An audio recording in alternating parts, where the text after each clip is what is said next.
I can't wait till y'all see what's going on next year. Y'all already know what's going down. Oh, go ahead. Speak on this, Will. Speak on this, Will. Oh, you sure? Hey, go ahead, man. Look. All right, check this out. So the Movement Radio, you already know, on My Mama TV, on My Mama Records, we'll be having a part in the movement now. We are going to actually link ventures, and we're going to run the station together. It's going down for the new year. I'm just letting y'all know. We about to get this all on lock. We gonna show love, Fitty, that's Compton, and we the IE. So we about to, we about to mix that together. Got to. We about to make the perfect cake batter. You know what I'm saying? Exactly. We were gonna break down the barriers of LA and IE and IE niggas. You know what I'm saying? It's gonna be all West Coast, all one love. Because, they forget that IE got some spitters, man, and we get slept on. But you know what I'm saying? LA got some spitters too. Don't get it twisted. I don't hate on no city. No town, but we gonna show y'all what the IE got. Yeah. Yes, sir. Yeah, we linking with the Movement Radio, and we're gonna be running this. I'm telling y'all, next 2016, it's on. Yes, sir. It's going down. For the rest of the year, though, don't get it twisted, because we ain't even done. No, it ain't done yet, man. Like I said, man. Hello everybody. It's me. The bright light is on. It's the Movement Radio Show TV. I'm doing this. I'm doing double work. Jamaican, 13 jobs, baby. Let's get it live. We're gonna have some fun with Dirty Birdy right here. It's gonna be the end of 2015 until he comes back next year. So we're gonna have some fun. You ready to have some fun? Let's have some fun. Let's have some fun. Cause he's a hip hop head. You know what I'm saying? Big time. You know what I'm saying? So look, what we're gonna do, Dirty, we're gonna ask you this question here. You know what I'm saying? We're gonna this basically a tradition that we ask every artist who walk through the Movement Radio Show. You know what I'm saying? Hey, we like everybody. You know what I'm saying? I'm mad that Chris Rock, he should have gave me royalties off of that, because I've been doing top 5 for a long time. Yeah. So I want to ask you, Dirty Birdy, who is your top 5? Who is in your top 5 from 5 to 1? Shit. That's hard, shit. That is so hard. That is so hard. It's not fair to ask me that, man. I'm gonna tell you how come. Go ahead. Because I'm a music connoisseur. Like if I wasn't MCing, I could have very, very, very, very easily been a DJ. Right. From like the 80s on up, easily. So I listen to different people for different reasons. So do you want to know who my top 5 favorite spitters are? Or my top 5 rappers because of the beats they pick, or because of I got them broken down in so many categories. It's fucked up. Let's see. Yeah, you know what I'm saying. So as an MC, you know what I'm saying. If we go, and then there's been decades of stupidly nice rappers, so it's hard. Okay. So my right now era boys. From the generation right now, I love Kendrick Lamar. Okay. I love that guy. You know what I'm saying? I don't know. There's a couple other youngsters I like too. That's nice and holding it down for they era. But if you go my '90s era boys, it's probably gonna be. Shit, man. It's gonna be Chino. It's gonna be Nas is gonna be one of them. Jigga gonna be one of them. Buster gonna be one of them. And then I gotta give some love to my West Coast niggas, and I'm gonna have to say probably Raz or somebody gonna be one of them. From my '90s era niggas. Gotcha. From my '80s era niggas, I gotta go with Chris, Rakim, Slick, LL. Shit. I don't know who. Oh, and Coogee Rap.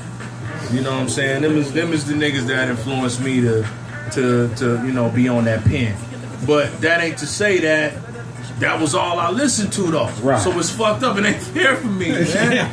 The early 2000s was a whole different group of niggas, like Big Pun. It was different ones. Right. So I got I listen to different cats for different reasons, man. Okay. So, I'll let you slide on that one. Got away with that on the radio. Yeah. I'm just saying, I'll let you slide. You know what I'm saying? But you know what? Other than you, I'm the only person who said Chino. Well, I know Chino. Hey. Like I done toured with Chino. Yes. Ooh, sweet baby Jesus. That boy, he ain't human. There's something else going on with Chino. I know the Chino on record, and I know to sit beside him and spit Chino. Sweet baby Jesus. Like that, huh? Man, look. That's dope. I'm gonna tell you something. When Chino XL told me I was one of the dopest, I didn't need no Grammy, nigga. I didn't need nothing. Just as a writer, you know what I'm saying? Just as a lyricist, you know. When the nigga told me I had a bag of tools and I could spit any kind of fucking way, like any kind of way, and it was devastating. When that nigga told me that, I was like, damn. Like, that was a tremendous compliment to me from the Poison Pen nigga. Yes. You know? Right. For me.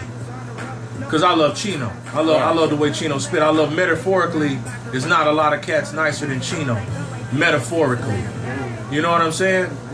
But you know, when we think of people who influence people like him, you gotta think of people like Coogee Rap. You know, you gotta think of people like, you know, your Canes and your, you know, you gotta mention people like that. You know, it's people like, I listen to niggas like True Mathematics, you know, when I was a little guy, man. You know, like it was different cats that I listened to coming up, man, that influenced my lyrical wordplay.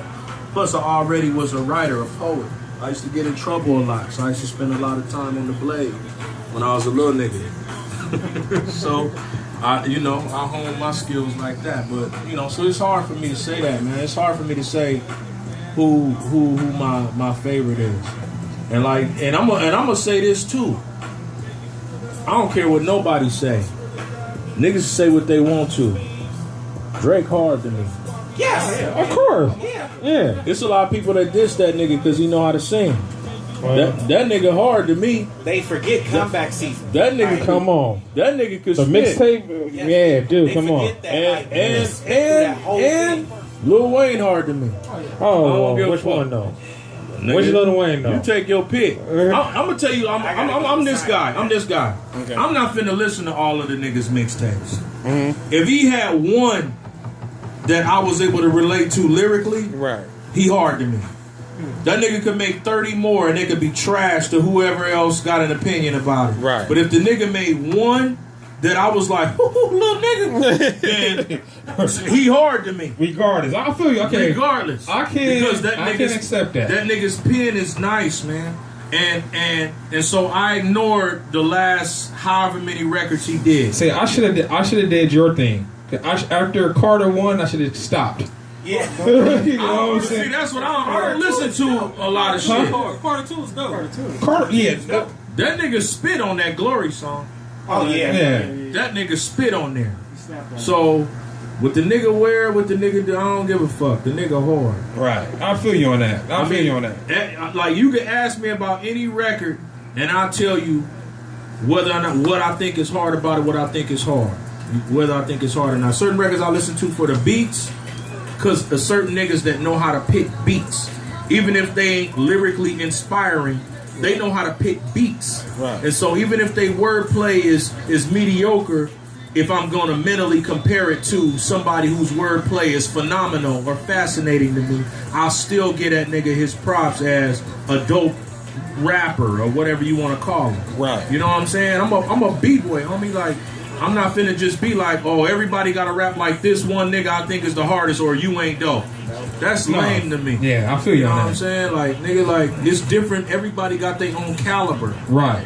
And, you know, it's niggas that's stupid nice at what they do.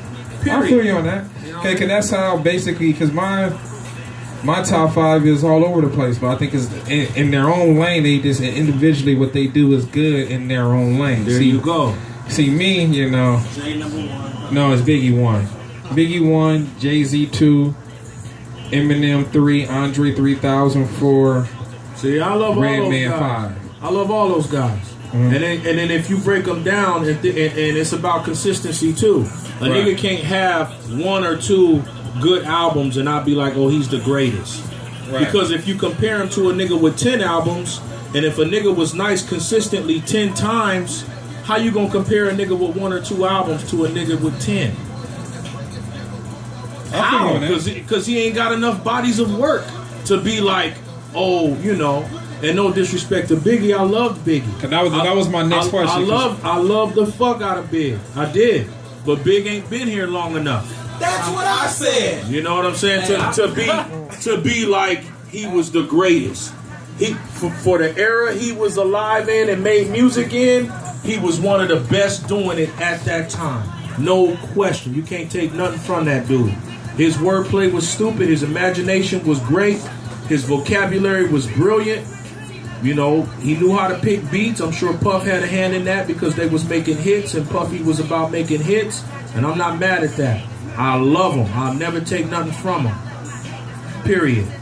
You know, Tupac was one of the greatest because, to me, not because his lyrics was so hard, but because I believed he meant what he was saying. And he said so much of it. And what he was saying had something to do with the upliftment of our people, but it was contradictory. It was like, fuck bitches, but I love black women. But it was like, kill niggas, but I'm a revolutionary. So the nigga was kind of all over the place with it, but at the same time, it sounded like he meant what the fuck he said, and he had a tremendous and brilliant work ethic. And we're going to cut right there on the Movement TV. We're going to keep this conversation going on the radio show, so be back with part 2 later on. All right.